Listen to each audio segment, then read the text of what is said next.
हाजी server यार खां के इशारे पर और तिलक राज बेहड़ के इशारे पर एक कांड हुआ है। तिलक राज और जब देखो धरने पे बैठ जाता, पुलिस को उसने डरा रखा है। साफ साफ आरोप है कि दरअसल एक बड़े नेता कांग्रेस के, उनकी शह पर एक गोली मारी गई। टारगेट तो मैं था, मेरे भतीजे भी थे, पहले भी भतीजों को घेर चुके हैं वो। एक हाजी सरवर यार खां इस षड्यंत्र करने वालों में शामिल हैं, उन्हीं के षड्यंत्र से काम हुआ है। 60-70 राउंड से ऊपर चली राइफलें, जहाँ आप समझो राइफलें मशीन गन है पूरी, कितने राउंड चले हों। मृतक हैं जिनको गोली लगी है वो हमारे जो प्रधानमंत्री निर्वाचित हुए हैं गफ्फार खां, जो हमारी भारतीय जनता पार्टी के कार्यकर्ता हैं, अल्पसंख्यक मोर्चे के जिला अध्यक्ष रहे हैं। उनके भतीजे को गोली मारी गई। जो लोग चुनाव हार गए थे वो लोग 3-4 दिन से लगातार झगड़ा कर रहे थे और आज उनके घर पर चढ़ाई करी। घर पर चढ़ करके आधे घंटे तक गोलियां चलाई गफ्फार खां घर के ऊपर, और गफ्फार खां के भतीजे को उसमें गोली लगी है और उसकी मौत हो गई है। मुझे लोकतंत्र में हार जीत को बर्दाश्त करना चाहिए, हार को। मुझे दुख है कि कुछ लोगों ने वहाँ कांग्रेस के बड़े नेताओं की शह पर और उस गांव के कुछ जो असरदार और जो प्रभावशाली लोगों के शह पर ही ये कांड हुआ है। इसकी जांच होनी चाहिए और जो लोग इसमें इस षड्यंत्र में शामिल हैं, मेरा साफ साफ आरोप है कि दरअसल एक बड़े नेता कांग्रेस के, उनकी शह पर ही गोली मारी गई चलकर। और इसमें पुलिस को खास तौर से जो वहाँ की चौकी है उसने समय से इसकी गंभीरता को नहीं समझा। 2 दिन से लगातार गफ्फार खां पुलिस को गुहार कर रहे थे कि भाई वहाँ वो लोग बार बार मारने को आ रहे हैं, फायरिंग कर रहे हैं, आके वहाँ अराजकता कर रहे हैं। लेकिन उसके बावजूद दे रहे थे लगातार, क्योंकि उनको ये अपनी हार बर्दाश्त नहीं हुई। वहाँ जो कांग्रेस के नेता हैं जिनको पर विधायक का सह रहती है, जिन्होंने पहले भी वहाँ पर सरकारी ज़मीनें, कब्रिस्तान की ज़मीनें और शत्रु संपत्ति तमाम कब्जा कर रखी थी, जिसको लेकर हमेशा गफ्फार खां आवाज़ उठाते रहे हैं। पहले भी गफ्फार खां पे हमले हुए और अब चूँकि गफ्फार खां को वहाँ की जनता ने जिता दिया, इससे बड़े आहत थे, बड़े परेशान थे। उसी दिन से वो गफ्फार झगड़ा करना चाह रहे थे। गफ्फार ने कई बार स्थानीय पुलिस चौकी को और कोतवाली को कहा भी, लेकिन आज जिस तरीके से उनके घर पे चढ़कर गोलियां मारी गई हैं और एक नौजवान जो गफ्फार के भतीजे हैं, आपका बेटा है? हाँ? मेरा बेटा है। इनके बेटे हैं वो, क्या नाम है उनका? आलिम को जिस तरीके से एक नौजवान गोली मार के उसकी हत्या कर दी गई। क्या करते थे? आलिम अपना काम ही करता था, घरेलू काम करते थे, खेती छोटी मोटी अपनी जो खेती किसानी है करते थे। उस तरह से किया गया है, बहुत जघन्य अपराध किया है और इसमें इसकी पूरी विस्तृत जांच होनी चाहिए। और विशेष तौर पर इसमें जो दरअसल के कांग्रेस के नेता हैं और उनके पीछे जो जिनमें विधायक का संरक्षण है, इस पूरे घटनाक्रम की जांच होनी चाहिए।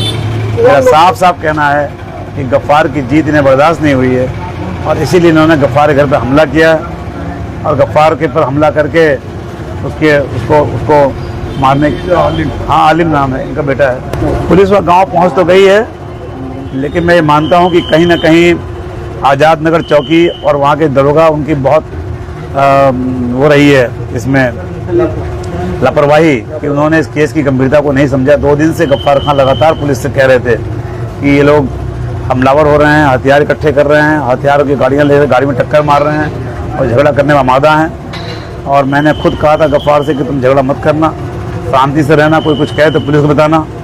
लेकिन मुझे आज बड़ा अफसोस हो रहा है कि एक हमारे नौजवान की कार्यकर्ता की, गफ्फार खां हमारे अल्पसंख्यक मोर्चे के जिला अध्यक्ष रहे हैं और प्रधान इनको जनता ने चुना है। 600 से अधिक वोट से जीते हैं और इस जीत को वहाँ जो अपने जागीर समझते हैं उस गाँव को, जो कांग्रेस के नेता हैं जो अपने को नवाब कहते हैं, उन लोगों को बर्दाश्त नहीं हुई जीत। और मेरा साफ साफ आरोप है कि विधायक तिलक राज बेहड़ की सह पर ये कांड हुआ है और हाजी सरवर यार खां इस षड्यंत्र करने वालों में शामिल हैं, उन्हीं के षड्यंत्र से काम हुआ है। और उन्होंने उकसा करके इन लोगों को भेजा, जिन्होंने गफ्फार के घर पे जाके गोलियां चलाई, लगातार चलाई। और जब तक पुलिस पहुंचती उसके पहले उन्होंने हमारे एक नौजवान को, जो गफ्फार का भतीजा है आलिम, उसकी हत्या कर दी। गफ्फार भाई, फायरिंग करने वाले पहचान हुई है? कौन लोग थे, कहाँ से आए थे? सर कम से कम 70 लोग थे। 6 राइफलें थी, 3-4 दोनाली बंदूकें थी, कुछ पिस्टल थे। हम लगातार पुलिस को 3 दिन से सूचित कर रहे थे कि इन्होंने हमारे घर में घुस के महिलाओं से मारपीट करी है। आज से 13 तारीख को आप इन पे मुकदमा लिखिए और कार्रवाई करिए। पुलिस ने कोई सुनवाई नहीं करी, उल्टा उन्होंने 16 तारीख में हमारे खिलाफ रात में एक फर्जी केस बना के 307 का मुकदमा हमारे ऊपर दर्ज करा दिया। फिर भी पुलिस ने हमारी सुनवाई नहीं करी और आज उनकी हिम्मत देखिए। बार बार सूचना देने के बाद मैं कल शाम चौकी में बैठ के कह के आया था, भले ही मेरे एक आध भतीजे को भी जेल भेज दो, लेकिन 1-2 लोगों को उनको भी जेल भेजो और मुकदमा दर्ज करो हमारा, जिससे गांव में शांति हो। लेकिन कोई सुनवाई नहीं हुई। उनकी हिम्मत आज इतनी बड़ी कि घर में 70 लोग कम से कम, पूरा खानदान ननिहाला ददियाला इकट्ठा होकर कम से कम 6 राइफलें, 3-4 से 2 नाली बंदूकें और कुछ पिस्टल, सब शस्त्र है उनके पास। या फिर छुपा के लेके आए थे? कुछ खुलेआम लेके आए थे, कुछ गाड़ियों में रख के लेके आए थे। घर पे 3 साइड से गोली चलाई है और मौके पे घर के अंदर भतीजे के सीने पे गोली लगी, घर के अंदर आन के। अब बताइए इतनी बड़ी ज्यादती उत्तराखंड के अंदर। पहले तो सरकार ने इतने लाइसेंस दे कैसे रखे हैं दरऊ के अंदर? एक लाइसेंस निरस्त होना चाहिए, सब जेल जाए तब हम चैन से बैठेंगे। सब चिन्हित कर लिए हैं, पुलिस को नाम दे दिए गए हैं। नाम क्या क्या है? उसमें लिताफत खां का लड़का साजिद है, लिताफत खां का लड़का रियासत है, उसके 2 भांजे हैं अकील खां के लड़के अरबाज खां और गुलनवाज, उनका बहनों की। अकील खां जो सजा हफ्ता है यूपी से, हिस्ट्री शीटर और जिला बदर होकर यहाँ पे आन के रह रहा है। 3 मर्डर करा हुए, सजा हफ्ता अपील पे छूटा हुआ है। वो बार बार सूचना दे रहे थे कि ये लोग बड़ा परिवार है, ये इकट्ठा हो रहे हैं, ये शस्त्र इकट्ठा कर रहे हैं, आप इनकी जांच करो, इनकी गाड़ियां रोको। अभी भी उन्होंने क्या करा, अपने घर के अंदर राहत खा के कूले में छर्रे मार के लेके गए, फर्जी केस बना के। हमने वो भी सूचना दी कि सारे उस घर में इकट्ठा हैं और आप इन्हें पकड़िए वहां जाके, तब भी नहीं पहुंच पाई पुलिस। और हमें तसल्ली देते रहे, जब तक हमारा बंदा मर नहीं गया पुलिस चैन से नहीं बैठी। और किसका अभी हमने घर में पता नहीं करा, हमारे जैसे भतीजे की गोली लगी, चलती गोलियों में एक कार से भतीजे को लेके भागे। मैं रोड से बैठा हूँ गाड़ी में। ये लगभग 10:30-11 बजे की घटना है। अभी की आज की दिन दहाड़े 70 लोग, और इसमें उन्हीं लोगों के लिए तिलकराज धरना लगाते हैं। सबको हाजी सरवर की शिक्षा प्राप्त है और तिलकराज भिड़ल की नहीं। उनकी हिम्मत नहीं है कि वो इस तरह दिन दहाड़े उत्तराखंड के अंदर गोली चलाएंगे। तिलकराज भिड़ल जब देखो धरने पे बैठ जाता, पुलिस को उसने डरा रखा है। हाजी सरवर बैठ जाता धरने पे, अपराधियों को संरक्षण देता है और पूरी शह देते हैं। इसीलिए इतना बड़ा कांड हुआ है। शुक्ला जी, कहीं ना कहीं पूरे देवभूमि में जो है गोलीबाजी के मामले सामने, चुनाव में कहीं ना कहीं ये चुनाव, गांव का चुनाव हाई प्रोफाइल बना दिया गया है। लाठी डंडे खिंचातानी गोली बारिश। भाई चुनाव निपट गया, प्रशासन ने चुनाव शांति से निपटा दिया। जो जीत गए, जो हार गए, बहुत जगह कांग्रेस के लोग भी जीते हैं, बहुत जगह भाजपा के लोग जीते हैं, बहुत जगह निर्दलीय लोग जीते हैं। चुनाव की रंजिश, चुनाव में थोड़ा मनमुटाव हो जाता है, बात खत्म हो गई। लेकिन अब चुनाव के इतने दिन बाद घर पे चढ़ के 70 लोग राइफलें लेके पहुंचे और गोली मारे, तो फिर गिरोहबंद अपराध है ये। ऐसे इनके हौसले बुलंद नहीं है, क्योंकि इनको पता है जब भी इनके खिलाफ कोई कार्रवाई होती है तुरंत तिलकराज भिड़ल पुलिस के खिलाफ धरना लगा देते हैं। इससे पुलिस बैकफुट पे आती है और विधायक के पद का दुरुपयोग करते हैं। मेरा साफ साफ कहना है कि उन्हीं के इशारे पर, हाजी सरवर यार खां के इशारे पर और तिलकराज भिड़ल के इशारे पर एक कांड हुआ है। गफ्फार उनके निशाने पे थे, क्योंकि गफ्फार हमेशा उनके आतंक का, उनके गलत कामों का, उनके अपराधों के खिलाफ लड़ रहे थे। गफ्फार ने उन्होंने जो कब्रिस्तान जमीन कब्जा की थी उसका खुलासा करा के निकलवाया था। गफ्फार ने जो उन्होंने शत्रु संपत्ति कब्जा कर रखी थी उसकी शिकायत कर रखी थी। गफ्फार ने उनके चक रोड जो कब्जा करके उसकी शिकायत कर रखी थी। और इसीलिए उनको बचाने के लिए तिलकराज भिड़ल ने पहले धरना लगाया।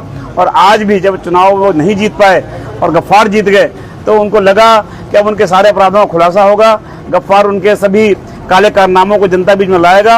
और इसीलिए उसी दिन से गफ्फार को घेरने के, उस पर हमले करने की साजिशें हो रही थी। पुलिस को इत्तला किया गया, लेकिन कहीं ना कहीं किच्छा पुलिस के उन दरोगाओं के जिनका क्षेत्र पड़ता है, उनकी घोर लापरवाही रही कि उन्होंने इस केस को नहीं समझा। और आज हमारे एक नौजवान को, जो गफ्फार का भतीजा है, हमारा भतीजा है, हमारे घर का एक चिराग है, जिसको बुझा दिया गया। ये बहुत जघन्य अपराध हुआ है। इसकी डे लाइट मर्डर है ये। इसमें जो तहरीर जाएगी गफ्फार की, उस पर कार्रवाई होनी चाहिए और उन पुलिस कर्मियों के खिलाफ भी कार्रवाई होनी चाहिए जिन्होंने इतने गंभीर मामलों को हल्के में लिया। गफ्फार भाई, ये मारने किसे आए थे? इनको आए थे सब। उनको दिमाग में ये था कि वहाँ मैं भी बैठा हूँ, मेरे भतीजे भी बैठे हैं। अच्छा, टारगेट आप थे? टारगेट तो मैं था, मेरे भतीजे भी थे। पहले भी भतीजों को घेर चुके हैं वो 1-2 बार, और अभी 2-3 दिन के अंदर। और मैं भी टारगेट पे था, लेकिन गलती से मैं अपने घर पे था दरऊ में। उन्हें ये सूचना किसी ने गलत दी। मेरा बेटा वहाँ बैठा था, नाबालिग बेटा वहाँ बैठा था, जिसने मुझे फोन करा के ऐसे चाचा घर पे गोली चल रही है, चाचा के घर पे, बड़े पापा घर पे गोली चल रही है और आलिम भाई को गोली लग गई है। अब मैं वहाँ जाऊँ तो जाऊँ कैसे, पूरा घर चारों तरफ से घेर रखा था। फिर मैंने भतीजे को फोन करा अपनी गाड़ी में, तो उसको डाल के ला, जैसे भी ला, चाहे तेरे भी कुछ हो जाए। तो वो चलती गोली में गाड़ी से निकाल के लेके आया, लेकिन हॉस्पिटल पहुंचने से पहले राउंड गोलियां चली होंगी वहाँ पे? भैया कम से कम 60-70 राउंड से ऊपर चली। राइफलें जहाँ आप समझो राइफलें मशीन गन है पूरी, कितने राउंड चले होंगे, जहाँ 12-14 राइफलें और बंदूकें हों और पिस्टल हों, वहाँ क्या होता होगा। पुलिस पहुंची कम से कम 20 मिनट बाद। सूचना कब दी? सूचना जैसे गोली स्टार्ट हुई है चलना, 10 मिनट बाद सूचना दे दी कितनी है। देर तक गोलियां चलती रही? कम से कम 20 मिनट गोली लगातार चली है। 20 मिनट तक गोलियां 20 लगातार मिनट। चली और पुलिस 20 मिनट बाद पहुंची। ये अफसर आप समझो तुरंत तो एकदम कैसे पहुंच जाएगा। चलिए 20 मिनट से 25 मिनट तो चौकी लगे। कितनी दूर है वहाँ से? वहाँ से 7 किलोमीटर है, 6 किलोमीटर है चौकी। 6 किलोमीटर मेन मतलब हाईवे पे घर है हमारा। तो आधा घंटा पुलिस को फोन किया हो गया था लगभग? नहीं, आधे घंटे में पुलिस पहुंची हाँ। सूचना देने के, गोली चलने के आधे घंटे बाद, सूचना से 20 मिनट बाद पहुंची। सूचना से 20 मिनट बाद पहुंची। 7 किलोमीटर का हाँ। रास्ता हाँ है, जी। चौकी हाईवे पर है। कल रात जब मैं गया था तो दरोगा जी का मुझसे ये कहना था कि हम कुल 2 सिपाही हैं, हमारी चौकी में स्टाफ ही नहीं है। ऐसे करके उन्होंने मुझसे रात पल्ला झाड़ा और मैं रात स्पेशल उन्हें इसी बात को समझा के आया था कि हमारे साथ अनदेखा मत करो, हमारे साथ अनहोनी हो सकती है। लोग हथियार लिए फिर रहे हैं गाँव में दिन दिहाड़े, लेकिन हमारी कोई सुनवाई उन्होंने नहीं करी। चूक रही चौकी पुलिस पूरी चूक रही दरो चौकी की। अगर वो दो व्यक्ति को उठा के अगर डांट फटकार दी तो मामला निपट सकता था। मैंने खुद कहा चाहे मेरा भी एक आध भतीजा बंद कर दो, अगर तुम्हें लग रहा है कि हम हमारी रिपोर्ट दर्ज नहीं कर रहे थे, हमारी रिपोर्ट तक सुनवाई नहीं कर रहे, तो मैंने कहा अगर तुम्हें लग रहा है कि हमारे भतीजे की गलती, हमारी गलती, हमें बंद कर दो उठा के। लेकिन बोले हम देख रहे हैं ये वो, कोई इन्होंने हमारी सुनवाई नहीं करी।